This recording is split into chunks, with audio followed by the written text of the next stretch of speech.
progress. Okay, dear students, let's have start today's class. आज की class में कल की क्लास में जो हमने बातें की थी वो थोड़ा सा रिपीट कर लेते हैं। हमने कल की क्लास में ये break even analysis, CVP analysis के फार्मूलाज और उसके जो चार्ट बन रहा था उसको रिवाइज किया था। फिर उसमें हमने देखा मार्जिन ऑफ सेफ्टी क्या बन रहा है और डिफरेंट नेचर के हमने फिर एमसीक्यूज भी उस पर किया था। आई होप कि आप लोगों ने भी उस पैटर्न पे कुछ एमसीक्यूज प्रैक्टिस ज़रूर किए होंगे। अगर कोई भी आपको इशू आ रहा है, कहीं की क्वेश्चन समझ नहीं आ रही, तो आप मुझे व्हाट्सएप पे भी कोई क्वेश्चन सेंड करके उसका आंसर ले सकते हैं। मैं आपको इंशाल्लाह उसमें भी रिप्लाई करूँगा। आज की क्लास में हमने डिस्कस करना है factory overheads. What is factory overheads? Factory overheads जैसा कि हम पहले भी बात कर चुके हैं कि इनडायरेक्ट नेचर के जितने भी आपके एक्सपेंसेस होते हैं वो आपके फैक्ट्री ओवरहेड्स कहलाते हैं। जो भी लेट्स सपोज आपका डायरेक्ट मटेरियल है और डायरेक्ट लेबर है, इनके अलावा जितने भी नेचर के खर्चे आपके फैक्ट्रीज में हो रहे होते हैं वो आपके फैक्ट्री ओवरहेड्स कहलाते हैं और वो इनडायरेक्ट नेचर के होते हैं। अब इसमें हमने देखना है कि फैक्ट्री ओवरहेड एक्चुअल क्या होते हैं और अप्लाइड क्या होते हैं। देन फिर हम आज की लिस्ट ऑफ कॉमन ओवरहेड्स की बात करेंगे कि एक लिस्ट ड्रा कर लेंगे कि इनमें कॉमन ओवरहेड्स कौन कौन से हो सकते हैं। वो एक लिस्ट ड्रा कर लेंगे। समटाइम क्वेश्चन में पूछ लिया जाता है कि फलानी नेचर का एक्सपेंस आपसे बता के लेट्स सपोज आपको ओवर टाइम कहा जाता है तो वो कहाँ पे हम उसको चार्ज करेंगे, तो इनडायरेक्ट ओवरहेड्स में जाके ओवरहेड्स में वो जाके चार्ज होगा। इसी तरह फिर हम देखेंगे कि एलोकेशन ऑफ ओवरहेड्स। एलोकेशन क्या होती है कि इस पे एलोकेशन में के प्रोसेस पे हम क्या कर रहे होते हैं। समटाइम ये क्वेश्चन आ जाता है कि ये एक्सपेंडिचर है, ये डायरेक्टली एलोकेशन में आएगा या अपोर्शनमेंट में आएगा।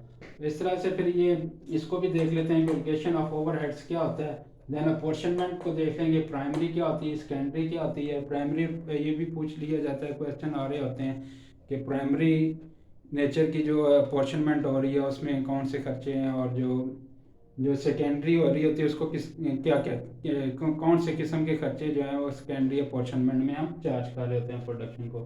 इस पे देखेंगे। फिर बेसिस ऑफ ओवरहेड्स एप्लीकेशंस देखेंगे कि अप्लाइड ओवरहेड जब हम अप्लाई करने जा रहे हैं और अप्लाई क्यों कर रहे हैं ये स्टडी करते हैं, तो फिर हम उसकी कौन सी बेसिस पे अप्लाई करते हैं।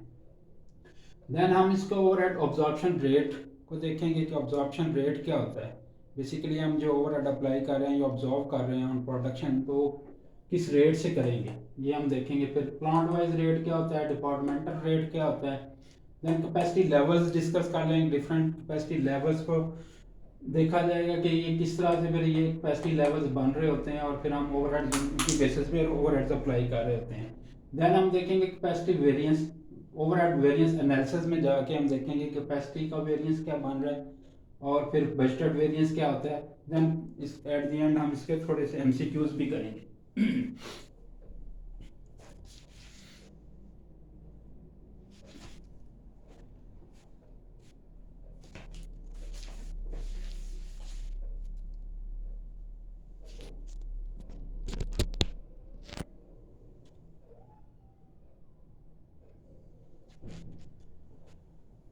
तो ये था आज का हमारा सारी कोर्स आउटलाइन जो हम आज स्टडी करेंगे। इसमें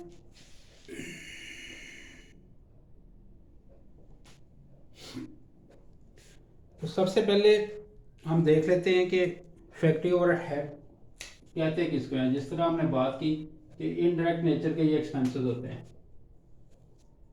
इनडायरेक्ट नेचर के एक्सपेंसेस को हम फैक्ट्री ओवरहेड बोलते हैं। अब एक्चुअल क्या और अप्लाइड फैक्ट्री ओवरहेड्स क्या है। एक्चुअली जब हम प्रोडक्शन करने जा रहे होते हैं तो बिफोर टाइम, क्योंकि हमने अभी लेट्स सपोज इस एक फाइनेंशियल ईयर आपका स्टार्ट हो रहा है, प्रोडक्शन आपने स्टार्ट करनी है, आपने डेफिनेटली मार्केट में तो कोई ना कोई प्राइस तो ऑफर करनी होती है। तो कंपनीज क्या करती हैं, फिर एक्चुअल फैक्ट्री ओवरहेड तो आपके सामने आते हैं at the end of period. And पे आगे फैक्ट्री ओवरहेड आपको एक्चुअल पता चल रहे होते हैं। लेकिन आपने तो ड्यूरिंग द प्रोसेस या ड्यूरिंग द ईयर या स्टार्ट ऑफ द ईयर आपने कोई ना कोई प्राइस तो कोट करनी है मार्केट में जिस पे आप सेल करने जा रहे हैं, तो उसके लिए आपको डेफिनेटली आपकी प्रोडक्शन कास्ट आपको पता होगी, आपने कास्ट एक कैलकुलेट की होगी, देन आप उसको जो है वो कोड कर सकेंगे। तो इसके लिए फिर हम क्या करते हैं, फैक्ट्री ओवरहेड अप्लाई कर लेते हैं। फैक्ट्री ओवरहेड हम एस्टिमेशन बनाते हैं कि हमारे जो हम प्रोडक्शन करने जा रहे हैं उसके अगेंस्ट जो हमारे एक्सपेंसेस क्या इंकर होने वाले हैं, इनडायरेक्ट एक्सपेंसेस, ये एक एस्टिमेट तैयार किया जाता है। उसकी बेस पे फिर हम डिफरेंट बेसिस होते हैं जो कास्ट ड्राइवर्स होते हैं, और उनकी बेसिस पे फिर हम इसको एप्लीकेशन रेट निकालते हुए अप्लाई कर देते हैं। तो ये अप्लाइड ओवरहेड्स कहलाते हैं जी। बिफोर टाइम आप उसको एस्टिमेशन बेस पे अप्लाई कर देते हैं किसी एक रेट से, किसी एक अपने को, किसी एक आपने कास्ट ड्राइवर को बेस बनाते हुए।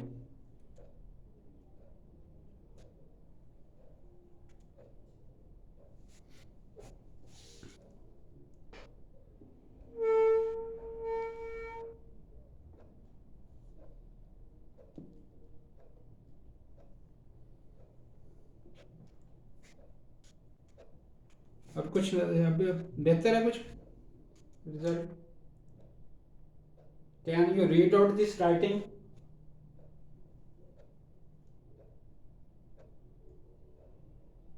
ओके,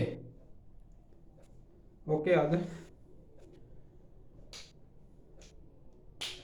तो ये हम अप्लाइड ओवरहेड की बात कर रहे थे कि बिफोर टाइम हम कॉस्ट ड्राइवर की बेस पे जो है इसको अप्लाई कर देते हैं, अपनी एस्टिमेशन करते हैं टोटल खर्चे की, और किसी कास्ट के ड्राइवर की बेस पे हम अप्लाई करके ओवरहेड्स को अप्लाई कर देते हैं, और cost of good manufactured, cost of good sold एक कैलकुलेट कर लेते हैं estimated.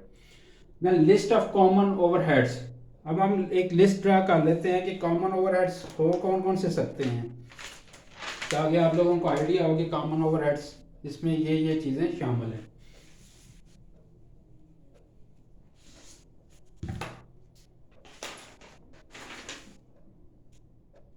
Number one, indirect material.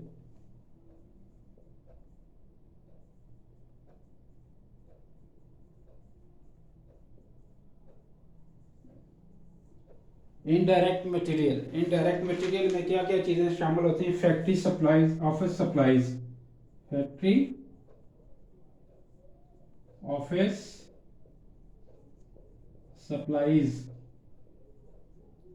ठीक है, factory office supplies. Then fuel oil,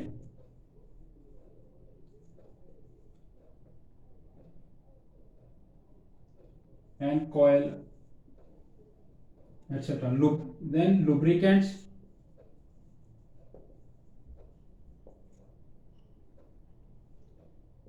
perishable tools,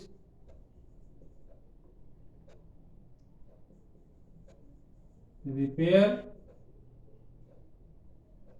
and maintenance stores.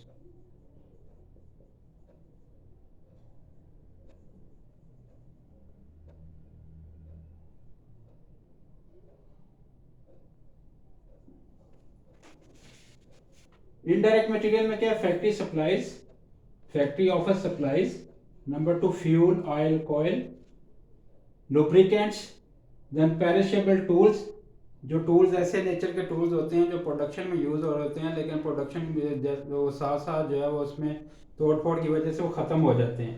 Then repair and maintenance stores, कि यानी मेंटेनेंस पे जो आपके स्टोर्स वगैरह लग रहे हैं, छोटे छोटे नेचर के मटेरियल लग रहा है, तो वो आपका इसमें आ जाता है। तो ये थे इनडायरेक्ट मटेरियल, ये ज़्यादा पार्ट बन रहा होता है ओवरहेड्स का, फैक्ट्री ओवरहेड्स का। देन हम आ जाते हैं इनडायरेक्ट लेबर में क्या क्या होगा। Indirect labour is also part of factory overhead.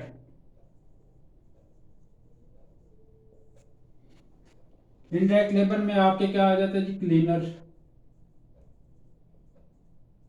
Cleaners, helpers,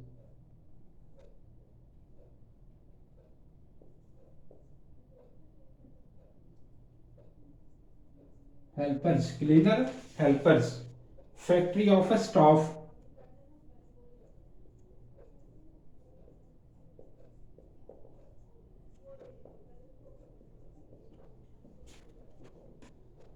foreman supervisors,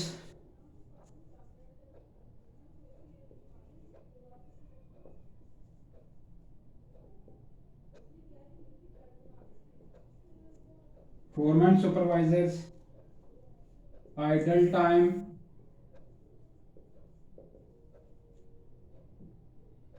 wages, overtime,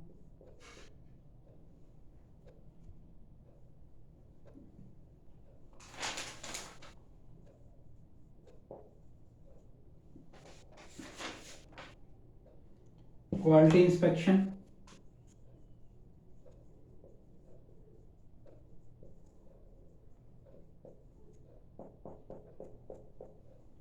तो ये डिफरेंट नेचर के इनडायरेक्ट लेबर के एक्सपेंडिचर होते हैं जो आप ओवरहेड्स में इनकॉर्पोरेट कर रहे होते हैं। नंबर 1 क्या है? Cleaners helpers. Number 2 factory office staff, जो फैक्ट्री ऑफिस में स्टाफ काम कर रहा है उसके जो सैलरी पे करेंगे। फोरमैन सुपरवाइजर्स की जो सैलरीज पे हो रही होंगी। आइडल टाइम वेजेस को जो पे हो रहा होगा। देन ओवर टाइम की पेमेंट हो रही है। क्वालिटी इंस्पेक्शन पे जो टीम लगी होगी उसको जो हम पेमेंट कर रहे हैं वो भी आपकी इन ओवरहेड्स में आएगी इनडायरेक्ट लेबर के केस में। देन अदर नेचर के जो एक्सपेंडिचर होते हैं वो देखते हैं आप।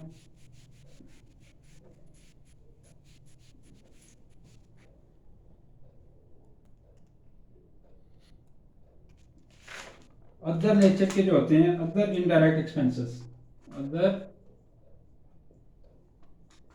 इनडायरेक्ट एक्सपेंसेस, इसमें क्या क्या आ जाएगी? डेप्रिसिएशन आ जाएगी,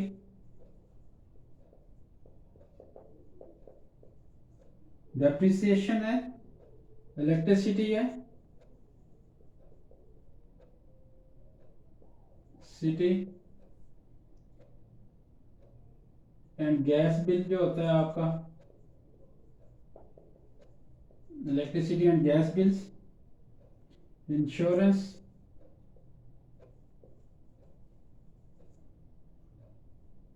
इंश्योरेंस, नॉर्मल स्पॉइलेज अगर कोई हो रही है,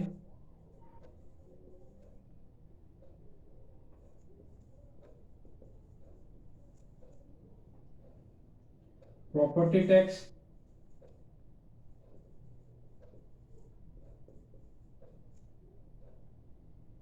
rent and yet services bond department expense.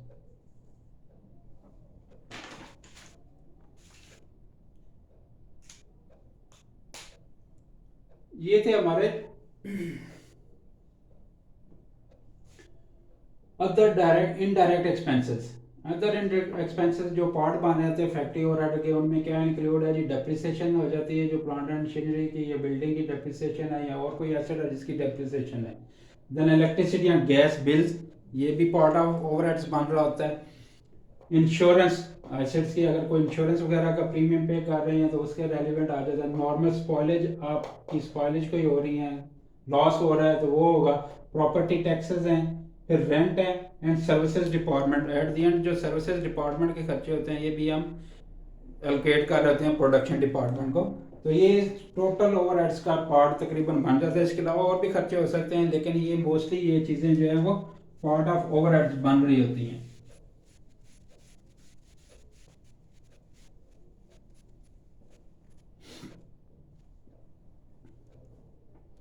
अच्छा, फैक्ट्री ओवरहेड्स को जो है ना, इसको ये समटाइम जो है ना फैक्ट्री ओवरहेड्स जो है,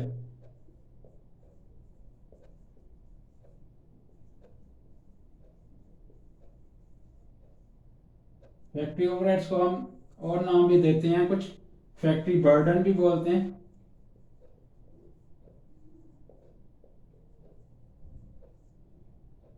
इनडायरेक्ट एक्सपेंसेस भी बोलते हैं,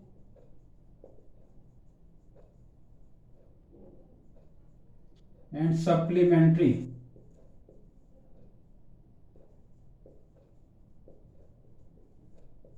मेंट्री कास्ट का नाम भी दिया जाता है। ये फैक्ट्री ओवरहेड को डिफरेंट नाम से भी जाना जाता है, जो समटाइम क्वेश्चन में अगर नाम चेंज होके आ रहा होता है तो आपने उस पर कंफ्यूज नहीं होना।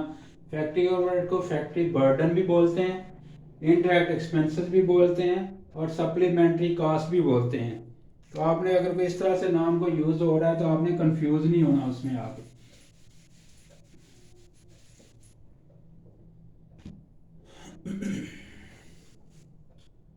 ये था हम list of common factory overheads की। अब एलोकेशन ऑफ ओवरहेड्स। एलोकेशन क्या होता है, ये एग्जांपल मैं आपको कोड कर देता हूँ एलोकेशन को और अपॉर्चुनमेंट को समझने के लिए। लेट्स सपोज आपकी शॉप ए है, सॉरी किस तरह देखते हैं, आपकी पहले सर्विसेज शॉप है,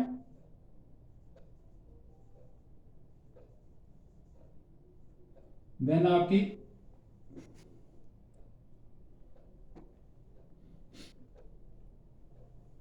ये सर्विसेज शॉप आपकी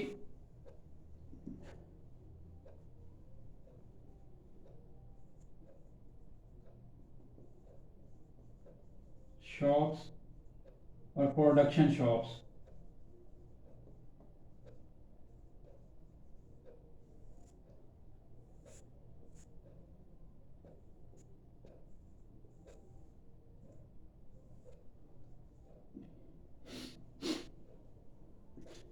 ये आपकी इस तरह लोकेशन हो रही है। ये सर्विसेज शॉप है, ए बी सर्विसेज शॉप है और आपकी प्रोडक्शन शॉप क्या है, डी सी और डी, ये प्रोडक्शन शॉप्स हैं। किसी भी एक फैक्ट्री में सर्विसेज शॉप जो होती हैं, सर्विसेज भी होती हैं और कुछ प्रोडक्शन भी होती हैं, जो प्रोडक्शन को सर्विसेज दे रही होती हैं। तो बेसिकली जो सर्विसेज शॉप के एक्सपेंडिचर होता है वो भी हम प्रोडक्शन को अपोर्शन कर रहे होते हैं। तो एलोकेशन में सबसे पहले एलोकेशन आ जाती है कि जो डायरेक्टली एलोकेट हो जाते हैं एक्सपेंसेस जो शॉप के रेलिवेंट बनते हैं। Let's suppose service particularly specific वो सर्विसेज शॉप ए का कोई एक्सपेंडिचर है तो वो सर्विसेज ए में एलोकेट हो जाएगा, जो आइडेंटिफाई है with respect to services shop A. इसी तरह अगर with respect to services shop B कोई अगर स्पेसिफिक नेचर का खर्चा तो वो भी उसी को एलोकेट हो जाएगा। इस तरह प्रोडक्शन के अपने भी हो सकते हैं, जिस तरह डायरेक्ट मटेरियल है, ये तो डेफिनेटली जो मटेरियल ये यूज कर रहा होगा ए शॉप, जो मटेरियल बी यूज कर रहा होगा उसमें आ जाएगा। इसी तरह सी और डी जो प्रोडक्ट मटेरियल यूज कर रहा है उसमें आ जाएगा। अब ये कहलाती है लोकेशन। अब अपोर्शनमेंट आ जाता है सेकंड में। अपोर्शनमेंट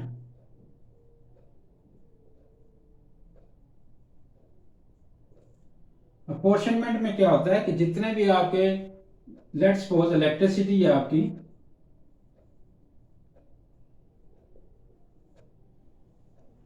तो ये लोकेट की जाती है किसी एक बेस पे। बेस क्या होगी, इलेक्ट्रिसिटी की बेस क्या हो सकती है, जो मीटर्स लगे होते हैं उसमें आपने देख लेते हैं किसने कितने यूनिट्स कंज्यूम किए हैं इलेक्ट्रिसिटी के। तो शॉप ए ने कितने जो कंज्यूम किए हैं, बी ने कितने किए हैं, सी ने और डी ने कितने किए हैं, और टोटल जो एक्सपेंडिचर इलेक्ट्रिसिटी का जो बिल पे क्या रहे होंगे आप उनमें अपोर्शन कर देंगे।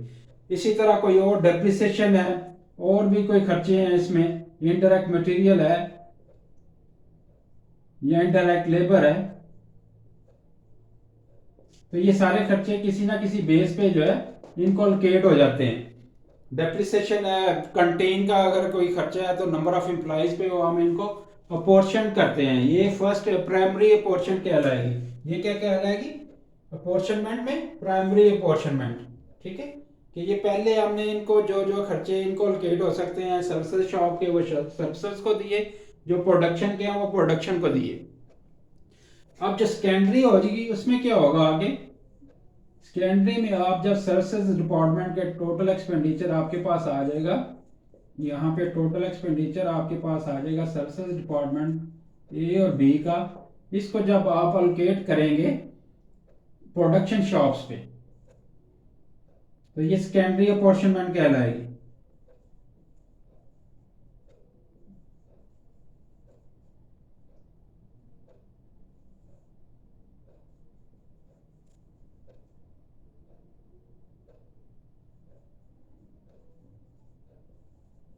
प्रोडक्शन शॉप्स तो ये सर्विसेज का एक्सपेंडिचर, ये services shop A services shop B का जब टोटल एक्सपेंडिचर आ गया अपोर्शन प्राइमरी अपॉर्चनमेंट के जरिए, तो फिर हमने सेकेंडरी अपॉर्चनमेंट में ये शॉप ए और शॉप बी का एक्सपेंडिचर प्रोडक्शन शॉप को अपॉर्शन कर देना है। तो ये हमारी सेकेंडरी अपॉर्चनमेंट कहलाती है। आपको अगर क्वेश्चन आ जाए कि सर्विसेज डिपार्टमेंट का एक्सपेंसेस प्राइमरी अपॉर्चनमेंट में होता है, तो आप उसका आंसर कहेंगे नहीं, ये सेकेंडरी अपॉर्चनमेंट में जाके अलोकेट हो रही होती है सर्विसेज शॉप की एक्सपेंडिचर्स टू प्रोडक्शन शॉप्स। तो ये था हमारा अपॉर्चनमेंट, एलोकेशन ऑफ ओवरहेड्स, कि आपने ओवरहेड्स एलोकेट कर दिए शॉप्स को, जो भी एक्सपेंडिचर आप कर रहे हैं। अपॉर्चनमेंट प्राइमरी आपने कर दी, प्राइमरी में आपने क्या किया, जो भी इस शॉप के रेलिवेंट एक्सपेंडिचर बनता है उसको अपॉर्शन कर दिया। सर्विसेज शॉप क्या है, चाहे वो प्रोडक्शन शॉप का है। और सेकेंडरी में हम क्या करते हैं कि सर्विसेज शॉप के जब हम अपॉर्शन करते हैं expenditure overheads to production shop, तो वो सेकेंडरी अपॉर्चनमेंट कहलाती है। अब हम देखते हैं कि ये सारे जो खर्चे हैं, ये हमने जो लिस्ट ड्रा कर ली, उसमें बहुत सारे आइटम्स देख लिए कि ये इस नेचर के खर्चे जो हैं इनडायरेक्ट नेचर के होते हैं। अब हम उसको कैलकुलेट करते हैं।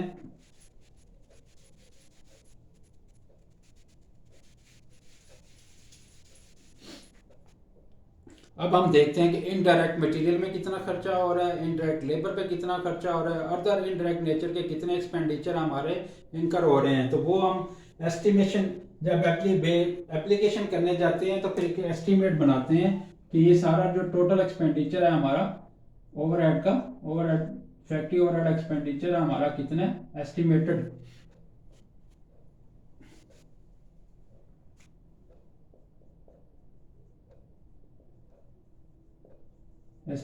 Factory overheads divided by base. अब बेस हम किसको बनाएंगे, ये डिफरेंट आप देखते हैं स्टूडेंट्स के हम हर शॉप में, अब अगर लेबर इंटेंसिव अगर कोई शॉप में काम लेबर ज़्यादा काम कर रही है तो हम लेबर आवर्स पे कॉस्ट कैलकुलेट करेंगे, या लेबर कॉस्ट पे भी कर सकते हैं उनके। तो डिफरेंट बेसिस होती हैं। अगर कोई शॉप ऐसी है जिसमें मशीन जो है जो ज़्यादा यूज़ हो रही हैं, मशीन इंटेंसिव है वहाँ पे, तो आप मशीन के आवर्स के बेस पे ओवरहेड्स को कैलकुलेट करते हैं। तो ये डिफरेंट शॉप में डिफरेंट जो आपकी बेसिस बन सकती हैं, हर फैक्ट्री की अपनी बेस बन सकती है। तो इसको हम देख लेते हैं कि कितनी बेसिस होती है। नंबर 1 क्या होता है, डायरेक्ट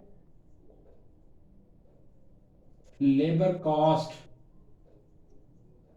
यानी जितनी भी आपने डायरेक्ट लेबर को पेमेंट की होगी वो बेस बन जाएगी, और जितने एस्टिमेटेड आपके फिक्स्ड ओवरहेड होंगे उन पे अप्लाई करके आप मल्टीप्लाई में 100 करेंगे तो एक परसेंटेज में आ जाएगा। जब कॉस्ट से हम अप्लाई कर रहे होते हैं तो फिर हमारी वो परसेंटेज में आ रहा होता है। इसी की तरह सेकंड, फर्स्ट बेस ये थी, सेकंड क्या बन सकती, डायरेक्ट लेबर आवर्स,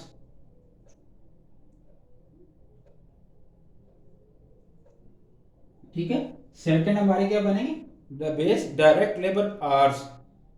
इसी तरह कि जितना भी direct labour hours during the period, during the month, during the year, जो भी आप जिस पीरियड के आप अप्लाई करना चाह रहे हैं, एस्टिमेटेड कर रहे हैं ओवरहेड्स, और उसका बेस भी एस्टिमेटेड ले रहे हैं, तो वो डायरेक्ट लेबर आवर्स जितने आवर्स वहाँ पे उस पीरियड में काम हो सकता होगा, पॉसिबल होगा, वो आप लेंगे, एस्टिमेट करेंगे।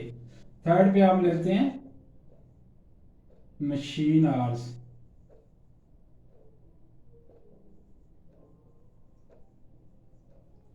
ठीक है। फिर ले ली जाती है मटेरियल कॉस्ट, भी समटाइम ले लिया जाता है, प्राइम कॉस्ट,